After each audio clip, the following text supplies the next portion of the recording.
Today, we're starting with something that may surprise you. Most authors are creating too much content. Now, before you panic and tell me, Alicia, I can barely keep up with the content I'm creating now, hear me out. The problem isn't necessarily that you're creating too much content overall. The problem is that you're creating too many separate pieces of content. You are starting from scratch over and over and over again. Every social media post is new. Every email is new. Every blog post is new. Every podcast episode is new. And before long, content creation starts to feel like it might be your full-time job. Does that sound familiar? I see this happen all the time with authors and speakers and coaches, and they know that they need to market their books and build their platforms, so they sit down every day to think of something new to say. And honestly, that's exhausting. It's also completely unnecessary. The truth is, most people don't need more content. They need a better strategy for using the content that they already have. So think about your favorite author, speaker, or business leader. Do they talk about something completely different every time they show up? Not usually. In fact, the most successful communicators repeat their core message again and again. They simply say it in different ways. So they share different stories or different examples, but their core message remains the same and it remains consistent. Somewhere along the way, many authors started believing that repetition was bad, and we worry that we say something twice and people will get bored. We think everyone sees everything we post, but that's simply not true. Most people miss most of what we share.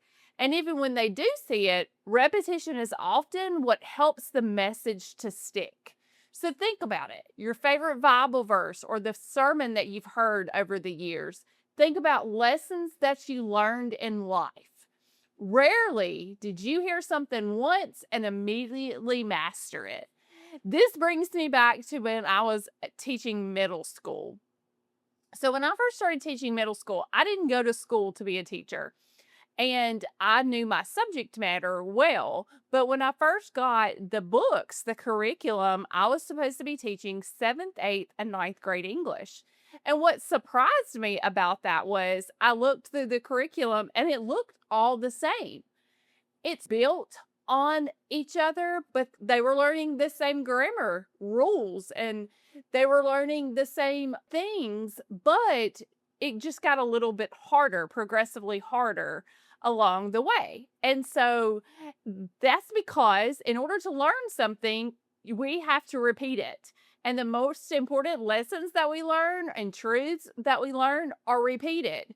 So, marketing, it works the same way. Your audience needs repetition.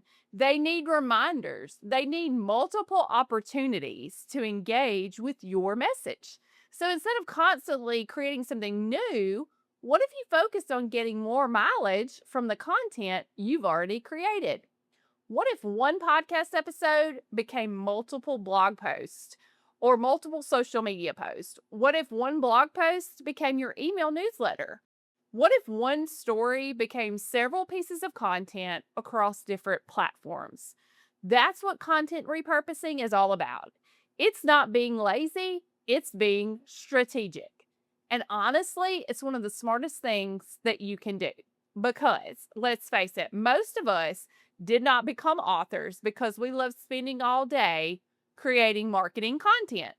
We became authors because we have a message that we want to share.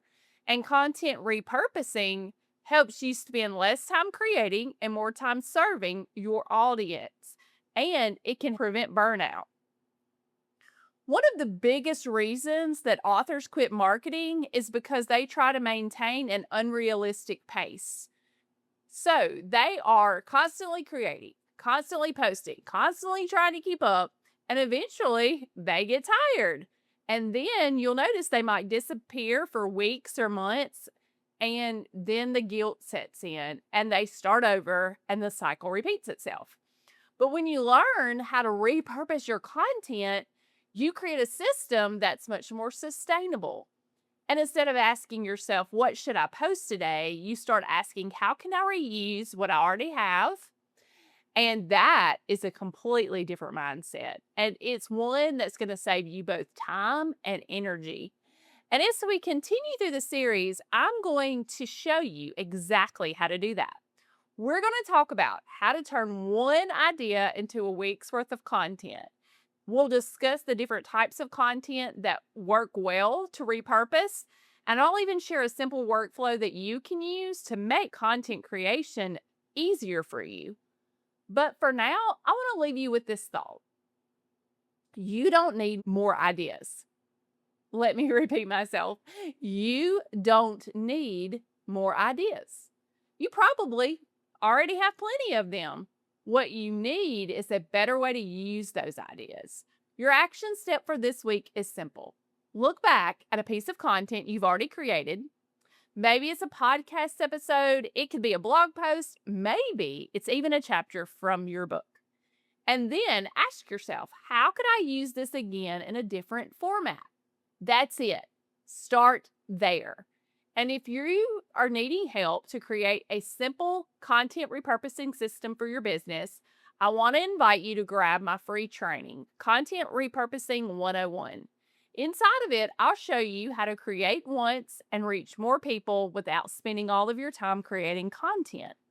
You can get that at aliciaavantandcompany.com/author. And I want to thank you for listening, and I will see you next time.